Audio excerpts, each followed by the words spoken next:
Akhil Bharatiya video पिटाई जो है वो दुख पहुंचा रहा होगा। और मैंने कहा भी अपनी तरफ से कि ये परिषद और वाहिनी की लड़ाई है। जो कुर्सी पे बैठे हैं वो भारतीय जनता पार्टी के सदस्य नहीं रहे। आप सब जानते हो इस बात को।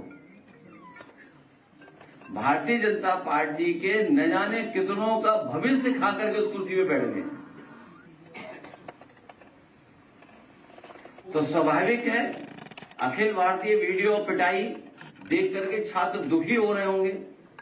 उनका जो अपमान हुआ है उनको लेकर के चिंतित होंगे। वो राजभर जी के भी घर पे सब पहुंच गए, वहां भी लोगों ने राजभर जी गुंडा बताया, सवाल पूछा गया तो बोल रही है उसमें। अब राजभर जी ने कुछ कमेंट किया उसके विरोध में, राजभर जी के आवास पर भी सब पहुंच गए, वहां धरना प्रदर्शन और पुतला फूंका गया है। वो तो सहयोगी नहीं, क्या क्या हुआ है अगर आप थोड़ा विस्तार से बता दो तो मैं जवाब दूं। कोई बात आप छिपाना नहीं। हम आपसे, हमारे साथी जो हैं बहुत ही अनुभवी हैं और इनका कैमरा लगा होगा वहां पर। तो मैं आपसे जानना चाहता हूं कि पूरी विस्तार से अगर आप जानकारी दे देंगे तो मैं विस्तार से जवाब दूंगा। अगर आप आधी अधूरी जानकारी दोगे तो जवाब भी आधा अधूरा मिलेगा। समाजवादी पार्टी के लोग भी जो है वो छात्रों के समर्थन में खड़े रहे, प्रदर्शन किया। देखिए, ट्विस्ट मत करो आप। देखिए, मीडिया को बजट मिलता है लेकिन ट्विस्ट करने के लिए बजट नहीं मिलता है। हमारे जो छात्र सभा के पदाधिकारी जो आंदोलन कर रहे थे कि जिस तरीके से इंस्टीट्यूशंस में भेदभाव हो रहा है और इंस्टीट्यूशंस एक्सप्लॉइट कर रही है बच्चों को, उनका भविष्य खराब कर रहे हैं। अगर वो बच्चे आए हों बाहर, मैंने आज बुलाया था प्रतापगढ़ के बच्चे जो फार्मेसी का कोर्स कर रहे हैं, उन्हें जब डिग्री मिलने का समय आया तो उन्हें पता लगा कि इस इंस्टीट्यूशन को मान्यता ही नहीं प्राप्त है। अब सोचिए, जिन्होंने 3 साल फीस देकर के पढ़ाई की है उनका भविष्य क्या है। प्रतापगढ़ में डी फार्मा है, वो फार्मेसी का कोर्स किए बच्चे, आपने मालिक को जेल भेज दिया। लेकिन सरकार की जिम्मेदारी क्या बनती है? अगर वो सरकार के नाम पर इंस्टीट्यूशन चला रहे थे, सरकार का नाम इस्तेमाल कर करके इंस्टीट्यूशन चला रहे थे, और सबसे खास बात है कि वो भारतीय जनता पार्टी के बहुत सगे थे, भारतीय जनता पार्टी के बहुत क्या बोलेंगे, नेकर मित्र हैं, चम्स। अगर वो हिंदी हम कहें तो वो जो कहावत है वो थोड़ी दूसरी तरीके से है। इतने करीबी मित्र हैं, सोचो। और उसके बाद उन बच्चों का भविष्य अंधकार में। हाँ, लंगोटिया भी है। अगले दिन राजभर जी वाले को कुछ बोल दीजिए, उन्होंने गुंडा कहा है, फिर ये लोग। देखिए मुझे कुछ नहीं कहना है, इसलिए नहीं कहना कि कुछ कहावतें और चल रही। देखिए, मैं लीडर्स को जानता हूं, हमारे बोलने का ही कीमत वसूलेंगे।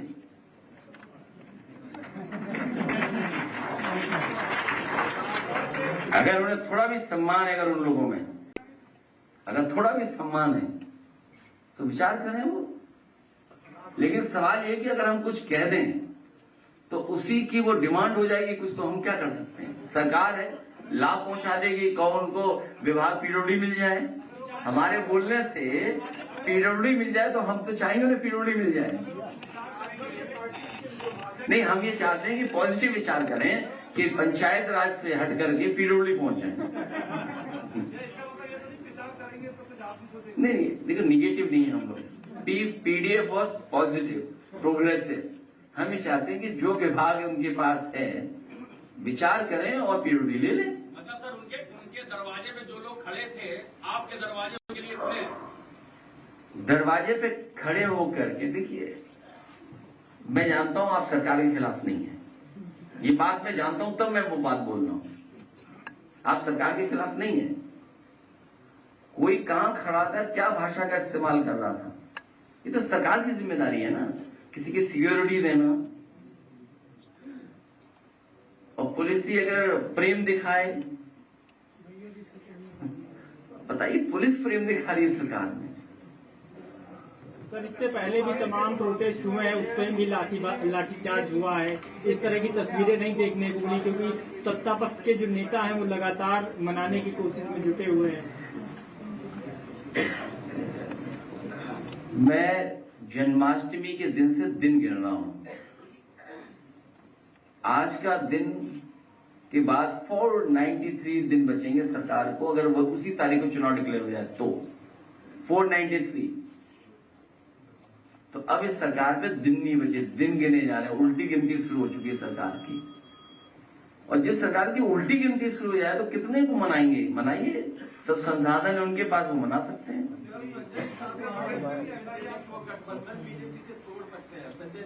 मैं आपसे कह रहा हूं, वैल्यू मैं बढ़ने नहीं दूंगा किसी की।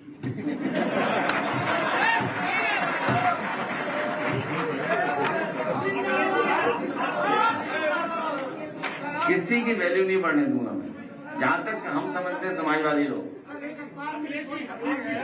लोकल बॉडी इलेक्शन में 1.25 करोड़ मतदाताओं का नाम कटने जा रहा है। हमारी पार्टी के शिक्षक सभा के लोग बैठे हैं अभी, और संगठन के लोग इस बात की तैयारी कर रहे हैं और लगातार करेंगे तैयारी कर। एक भी वोट कट नहीं पाए, क्योंकि जो बीजेपी ने काम बढ़ाया है, अपना वोट बढ़ाना, वोट कटने से बचाना, वोट पड़वाना, वोट की रखवाली करना, फिर वोट गिनवाना, तो सोचो पॉलिटिकल लोगों को कितना काम दे दिया बीजेपी ने। तो उस पर लगातार हमारी पार्टी काम की है, और जब से ये इंडिया गठबंधन से हारे और खासकर यूपी में हारे हैं, वो जानते हैं कि सरकार बचेगी नहीं, उनकी जानी है सरकार।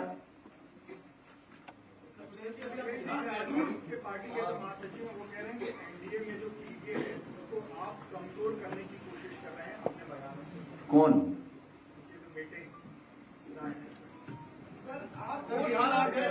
आप वोट की बात कर रहे हैं सर। एक वोट प्रबंधन की कंपनी है CFCS, उसके संजय जी हैं निदेशक, उन्होंने एक हफ्ता पहले, लगभग आपके 10 दिन पहले एक्स पर एक ट्वीट किया था, जिसमें उन्होंने महाराष्ट्र की 2 विधानसभा देवगली और रामपुर का डेटा शेयर किया था, जिसमें उन्होंने बताया था कि 2024 के लोकसभा चुनाव और 2025 के महाराष्ट्र विधानसभा चुनाव के बीच में वोटों की जो संख्या है, मतदाताओं की संख्या, उससे लगातार कम किया था। कितना कम हुआ है? उस डेटा में कितना कम बता रहे हैं? सर, उसमें उन्होंने जैसे डेटा दिया, तुरंत उनके ऊपर दबाव के डेटा डिलीट करवाया गया और माफीनामा दिया गया। जब उन्होंने माफी दे दी, उसके बाद भी उनके खिलाफ, उनकी कंपनी के खिलाफ FIR हुई है, और ISPR उनकी केंद्र की एजेंसी है, उसके द्वारा जांच कराई जा रही है। इतना दूर क्यों जाते हो आप? उतना दूर क्यों जा रहे हो आप? आपने देखा नहीं गोरखपुर में, वो अगर ट्वीट मिल जाए तो मैं पढ़ना चाहता हूं सबके सामने। मैं किसी पत्रकार साथी से चाहूंगा कि अगर वो ट्वीट का स्क्रीनशॉट उसके पास हो तो मुझे दे दे, आप मत पढ़ना, मैं पढ़ दूंगा। अरे भाई बात तो खत्म होने दो ना, अभी बहुत पूछ लेना। जो ट्वीट किसी गोरखपुर के नेता ने, भारतीय जनता पार्टी के नेता ने लिखा, और ट्वीट डिलीट हो गया और जेल चले गए, जेल भेज दिया गया।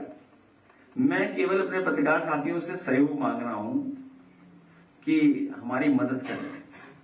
और जो हमारे साथी ने सवाल पूछा है महाराष्ट्र को लेकर के कि इस तरह का उन्होंने डेटा दिया और डेटा की वजह से इतने उनके साथ कार्रवाई हो गई है।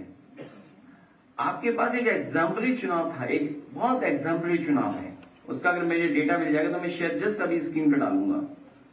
जहां पर कुंदरकी में, अगर कुंदरकी का डेटा निकाल लें तो अच्छा रहेगा, स्क्रीन पे डाल दें कि आप सोचिए पढ़ने वाला वोट 77% ले लिया उन्होंने, 77% वोट कुंदरकी का।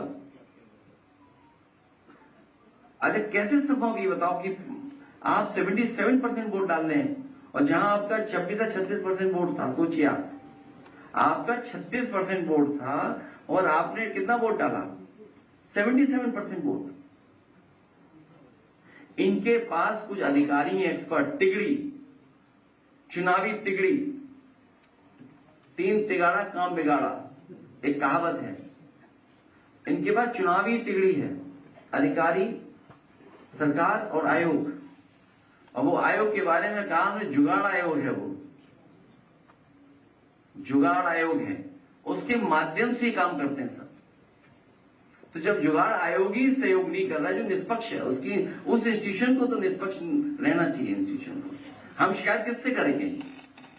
अगर उस इंस्टीट्यूशन के ही लोग भेदभाव करेंगे तो हम पे क्या जवाब है उसके लिए? भाई इलेक्शन कमीशन की जिम्मेदारी है कि एक भी वोट फर्जी नहीं बने और हर एक का वोट बन जाए। अरे इलेक्शन कमीशन ही अगर हमें धोखा दे, वही लोग मिल जाएं। सुनने में यहां तक आ रहा है, उस पर मैं और काम कर रहा हूं कि कोड दे देते हैं बीजेपी को जिससे वोट बढ़ा घटा सकें। जो इलेक्शन कमीशन अधिकारियों को कोड देता है वो कोड शेयर किया जाता है बीजेपी के नेताओं के साथ। वो घर बैठ करके वोट बढ़ा सकते हैं, हम नहीं बढ़ा सकते। और एग्जाम्पल यह है कि जो एडीएम चुनाव कराते हैं, जो एसडीएम चुनाव कराते हैं, एक भी पीडीए का नहीं है। भाई क्यों नहीं है पीडीए का? देखिए आप बाई इलेक्शन देखिए, हम 12% रह गए और वो हो गए 77। अरे वोट चोरी नहीं, वोट डकैती डालो भाई। चोरी तो छोटी मोटी होती है, आप देखिए ना कितना वोट है, देखिए आप सोचिए आप 77%। तो ये महाराष्ट्र में अगर डेटा उन्होंने दिखाया या कांग्रेस ने वहां का डेटा दिखाया, राहुल गांधी जी ने कर्नाटक का, तो कम से कम अधिकारियों के खिलाफ कार्रवाई तो हो। सॉरी, कोड सर, कोड की जो बात नहीं अभी मैं उसमें बहुत सी जगह इसलिए है, तभी मैंने कहा चुनावी तिगड़ी, चुनाव आयोग, सरकार, बीजेपी, अधिकारी कर्नाटक में तो कांग्रेस की सरकार है, तो ये चुनावी तिगड़ी है, वो बर्बाद कर रही है। 100 करोड़ वोट काटे जा रहे हैं। हम प्रधानी का एक वोट नहीं सरकार काट पाएगी। ये सरकार प्रधानी का एक वोट नहीं काट पाएगी, देखेगा सब कोर्ट जाने के लिए तैयार हैं। अगर वोट गड़बड़ हुआ तो प्रधान लोग इतने अच्छे हैं, जो चुनाव लड़ने वाले वो सीधे कोर्ट भागेंगे और जाएंगे, और जानकारी हम भी उनसे कलेक्ट करेंगे। अब आप देखिए वो वोट कितना मिलता था उन्हें और कहां पहुंच गए, सोचिए आप। बिहार में भी इंडिया गठबंधन की बहुत बड़ी यात्रा हुई, आप लोगों ने काफी मेहनत किया है वहां पर, लेकिन अब केरल कांग्रेस का ट्वीट आ जाता है ऐसे में, बी फॉर बिहार जैसी टिप्पणी वो करते हैं, इसको किस तरीके से B for BD, B for Bihar, इस तरीके का एक्सपोज किया गया है। तो बीडी का बीडी हमारे बनती है, क्या बात है? नहीं हमारे बीडी बनती है, हम खिलाफ नहीं बोल सकते बीडी के।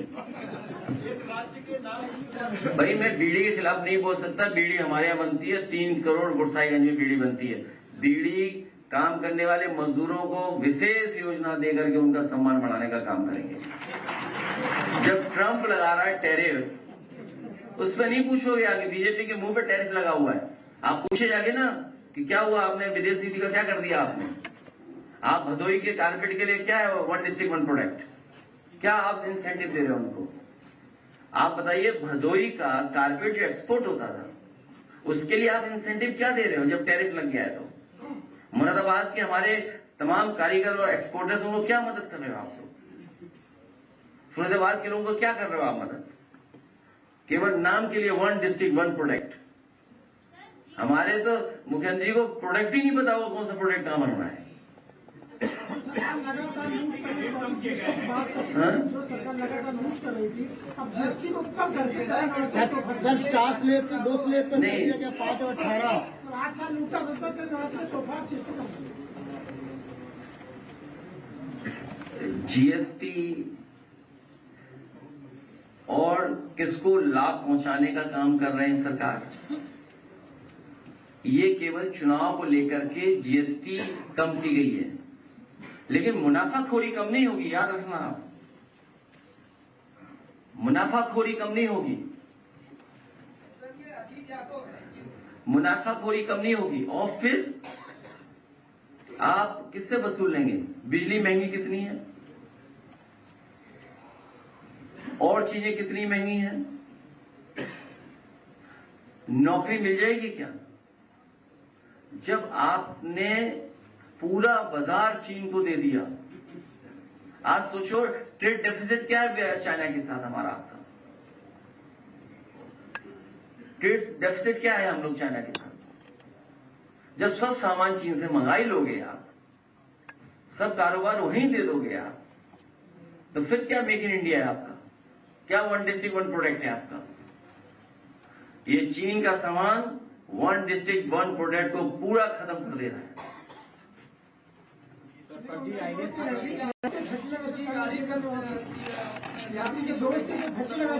क्या चीज?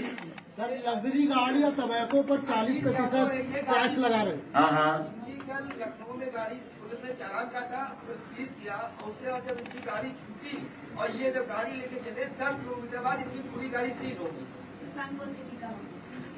गाजीपुर का मामला। तो मेरी गाड़ी सीज हो गई तो मैं कोई मैकेनिकल इंजीनियर हूँ, ऑटोमोबाइल इंजीनियर हूँ क्या? इशू क्या है? इशू बताओ ना। अरे मैं समझ गया, एक मिनट लाओ। अरे मैं समझ गया, पुलिस का नाम आते ही मैं समझ गया कि इसने पुलिस ने वसूला होगा इस पर पैसा। कितना पैसा वसूला पुलिस ने? 20,000।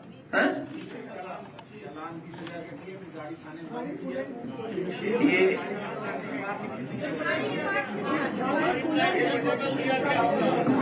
तो पुलिस तो चोरी करती है, तो आपको नहीं पता? हाँ, पार्ट्स हमारे निकाल लिए गए थे जिसकी वजह से इंजन में सीज हो क्या बदल दिया इनका?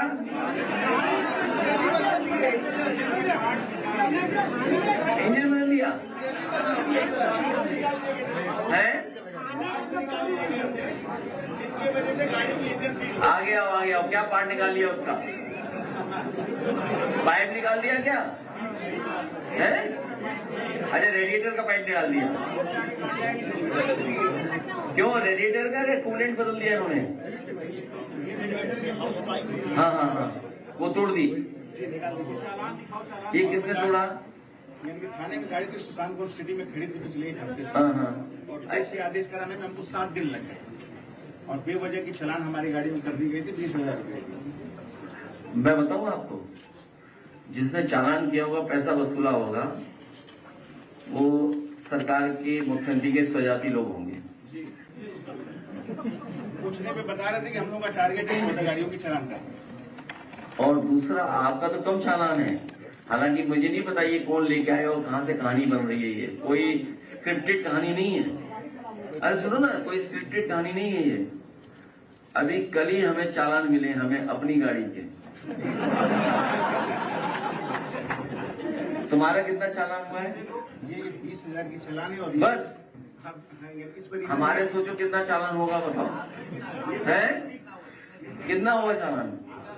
तो मैंने अभी बता रहे क्या हुआ कि कल मेरे पास कागज आए कि इतना चालान है, आपको देना है। तो मैंने पलट के कागज भी नहीं देखा, और इसलिए नहीं देखा कि सरकार ने चालान किया है, उनके पास कैमरा होगा और उनके कैमरे में हमारी गाड़ी आई हुई होगी। तो हमने कहा ठीक है, स्वीकार चालान जितना है। चालान जो हमें देना है अपनी गाड़ियों का, सरकारी गाड़ियां जो हमारी ओवर स्पीडिंग की हैं, एक्सप्रेस वे पर 8 लाख रुपए का है। 8 लाख रुपए देने हैं। मैंने कल ही कह दिया कि दे दो इनको। अब इसके बैकग्राउंड में कहानी ये है, होगी जो कहानी होगी, जो हाँ लगवा रहे जो सिस्टम को चला रहा होगा वो बीजेपी का नेता होगा। जो कैमरा या जो सिस्टम चला रहा है वो पक्का बीजेपी का होगा। मैं वो ट्रेस करूंगा कि वो बीजेपी का है कि किसका, जानबूझ के हमारी गाड़ियों का चालान कटवा रहा है। नहीं, पूरे काफिले का है। मैं कहूँ तो अगर कहो ऑफिस मंगाओ, जरा चालान के कागज मंगाओ, तो बताओ इस बेचारा गरीब आदमी है। हम तो चलो इंस्टीट्यूशन से दे देंगे, पॉलिटिकल पार्टी का है, चलो हम तो पार्टी कार्यालय से देंगे, क्योंकि पार्टी से कोई चालान हुए, गाड़ियां पार्टी के नाम पर है। क्योंकि सरकार की जो गाड़ियां हैं वो ऐसी चल ही नहीं सकते, उसमें जो दी थी हमें